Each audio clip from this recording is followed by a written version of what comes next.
Food adulteration అన్నది most important social problem.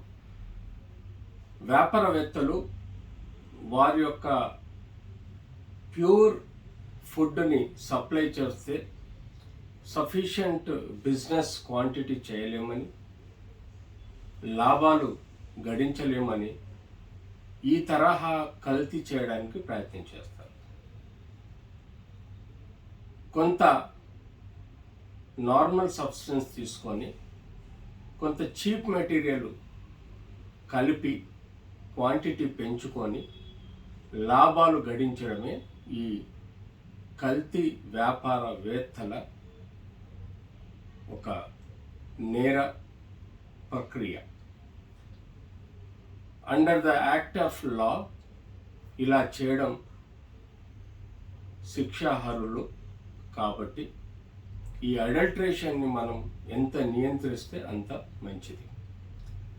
Government agencies, consumer protection schemes దీనిలో భాగం పంచుకొని స్ట్రిక్ట్గా అడల్ట్రేషన్ని రిస్ట్రిక్ట్ చేయడం చాలా మంచిది. ముఖ్యంగా మనం తినే ఆహారాన్ని అడల్ట్రేషన్ చేయడం అంటే అది చాలా పెద్ద నేరం. ఎందుకంటే మనిషి మోసం చేసి వారి ఆరోగ్యాన్ని దెబ్బతీయడం అనేది మోస్ట్ డేంజరస్ ప్రక్రియ. సో మనం ఈ రోజులలో ప్రతిదీ అడల్ట్రేషన్కి లోనవుతుంది.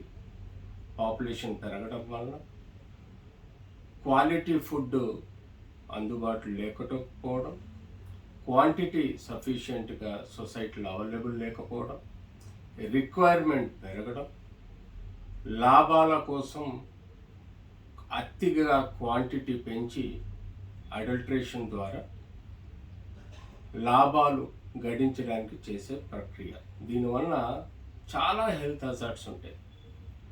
మనం హెడ్ టు టో వరకు వివిధ రకాల పార్ట్స్ ఆఫ్ ద బాడీలో ఎన్నో రకాల ప్రమాదకరమైన హెల్త్ హజార్డ్స్ మనం చూస్తున్నాం. ముఖ్యంగా ఎప్పుడు వినే విషయం ఏంటంటే మిల్క్ అడల్ట్రేషన్. పాలు, ఆవు పాలు కానీ బర్రె పాలు కానీ మనం తీసుకుంటే దానిలో ఎప్పుడైతే మనం ప్యూర్ మిల్క్ దాన్ని ఒక సర్ఫేస్ మీద వేసినప్పుడు అది స్లోగా వ్యాప్తి చెందుతూ దాని యొక్క వైట్ డిమార్కేషన్ని ఆ ఫ్లోర్లో ఆ సర్ఫేస్ మీద ఉండడం, అది ప్యూర్ మిల్క్గా భావించడం జరుగుతుంది.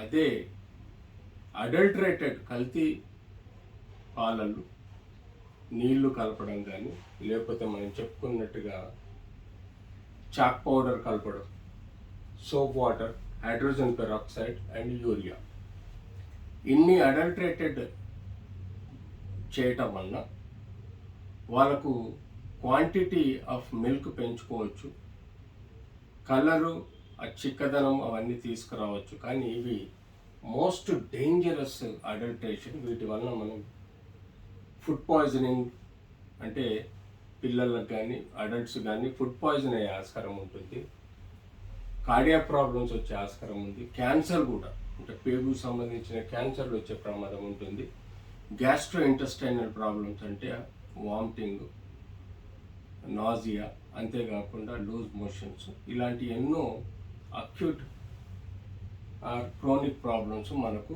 హెల్త్లో వచ్చే ఆస్కారం ఉంటుంది.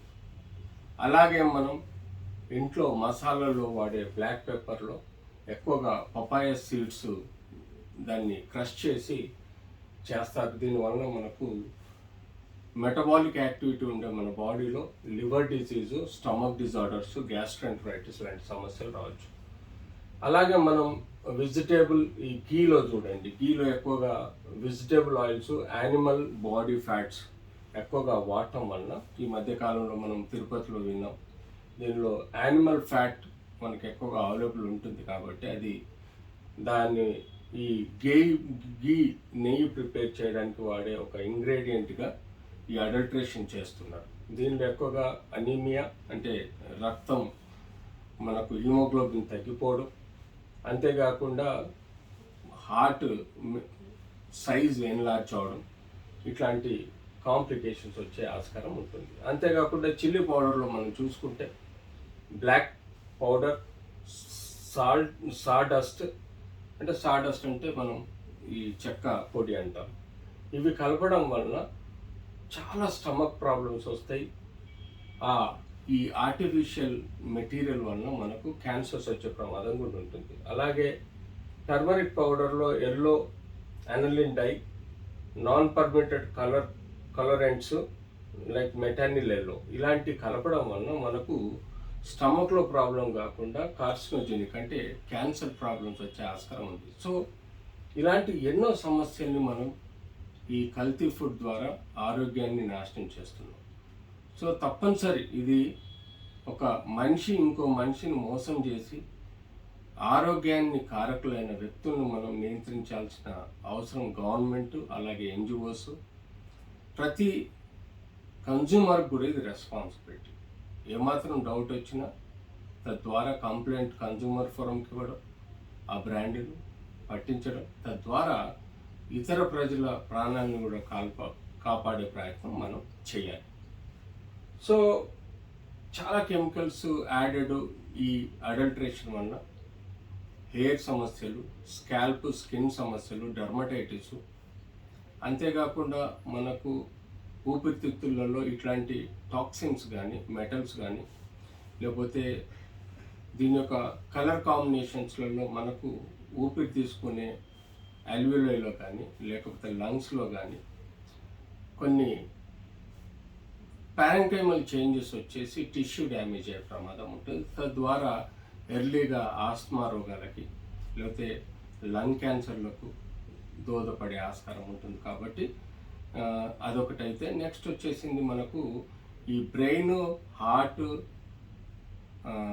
లివర్, కిడ్నీ ఈ 4 ఈ మెటబాలిక్ యాక్టివిటీ తర్వాత ఈ పొల్యూటెంట్స్ ఏవైతే ఉంటాయో, ఈ ఒక అడల్టరేటెడ్ పొల్యూటెంట్స్ ఏవైతే ఉన్నాయో అవి మెటబాలిక్ యాక్టివిటీ తర్వాత ఈ ఆర్గన్స్ మీద ఎక్కువగా, అంటే మనకు న్యాచురల్ న్యూట్రియంట్స్ వెళ్ళినప్పుడు సెల్ ఒక ప్రక్రియ న్యాచురల్గా ఉండి సెల్ ప్రొటెక్షన్కి హెల్ప్ చేస్తుంది. కానీ అదే అడల్టరేటెడ్ ఫుడ్ ఏవైతే డిఫరెంట్ టైప్ ఆఫ్ కలర్స్ కానీ, different type of material substances వాడటం వల్ల అవి ప్రాపర్గా మెటబలైజ్ కాకుండా అవి రక్త ప్రసారం ద్వారా ఆర్గన్స్లో పోయి బ్లాక్ చేసి ఆర్గన్స్ని ఎర్లీగా డ్యామేజ్ చేసి కిడ్నీ ఫెయిలియర్ కానీ, లివర్ ఫెయిలియర్ కానీ, లేదా కార్డియాక్ సమస్యలు కానీ, బ్రెయిన్ సమస్యలు కానీ వచ్చే ఆస్కారం, లంగ్ సమస్యలు కూడా వచ్చే ఆస్కారం ఉంటుంది. సో ఇలాంటి మేజర్ ఇష్యూ వచ్చినప్పుడు మిమ్మల్ని మీరు కాపాడుకోవాలంటే ఈ అడల్ట్రేషన్ అనేది నివారించాలి. అడల్ట్రేషన్ చేసే వ్యక్తిని కఠినంగా శిక్షించినప్పుడే ప్రజల్లో ఒక భయం ఉంటుంది, అడల్ట్రేషన్ చేయొద్దని. సో అడల్ట్రేషన్ చేయొద్దు, దీనికి ఒక కన్జ్యూమర్ ఫోరమ్స్ ఉన్నాయి. ఆ కన్జ్యూమర్ ఫోరమ్స్ లోకల్గా యాక్ట్ కావాలి. శాంపుల్స్ రెగ్యులర్గా తీసుకొని గవర్నమెంట్ ల్యాబ్స్ పంపించేసి వాటిని యొక్క స్ట్రెంగ్త్, వాటి యొక్క క్వాలిటీని డిటర్మైన్ చేసి ఏది ఏమైనా ఎక్కడికక్కడ అడల్టరేటెడ్ ఫుడ్ను మనం షాపులలో కానీ, కిరాణా షాపులలో కానీ రానియకుండా నివారించడం government, consumer forums and common man responsibility. So ఇలా మనం ఈ అడల్ట్రేషన్ ఫుడ్ అంటే బ్రాండెడ్ వాళ్ళలో ఎక్కువగా రెస్పాన్సిబిలిటీ ఎక్కువ ఉంటుంది. సో బ్రాండెడ్ వాళ్ళని కూడా రెగ్యులర్గా అడల్ట్రేషన్ టెస్టులు చేస్తూ ఉండాలి. కానీ బ్రాండెడ్ వాళ్ళు వీలైనంత వరకు అడల్ట్రేషన్ చేసే ఆస్కారం ఉండదు. ఎందుకంటే వాళ్ళు వాటిపై ఖర్చు పెట్టేది ఎక్కువ. క్వాలిటీ ఫుడ్ ఒకసారి బద్నాం అయితే ఆ బ్రాండే దెబ్బతింటుందనే భయంతో బ్రాండెడ్ వాళ్ళు ఈ యొక్క అడల్ట్రేషన్ చేయడం అనేది తక్కువ. సో ఈ బ్రాండెడ్ పేరు మీద వేరే వాళ్ళు అడల్ట్రేషన్ చేసి ఆ బ్రాండ్ని రిలీజ్ చేయడం వల్ల వాటిని కనిపెట్టి దొరకబట్టి మనం ఆ కంపెనీసే రెగ్యులర్గా విజిలెన్స్ పెట్టి వాళ్ళ ప్రొడక్ట్స్ ఎక్కడన్నా అడల్ట్రేషన్ బయట అవుతున్నాయా, దొంగ లేబులింగ్ మీద బ్రాండ్స్ సేల్ చేస్తున్నారని చూసి వాటిని కంట్రోల్ చేయడం అనేది it's a social responsibility. Otherwise ప్రజల్లో ఒక నమ్మకం పోయి ఆ బ్రాండ్ కూడా దెబ్బతింది.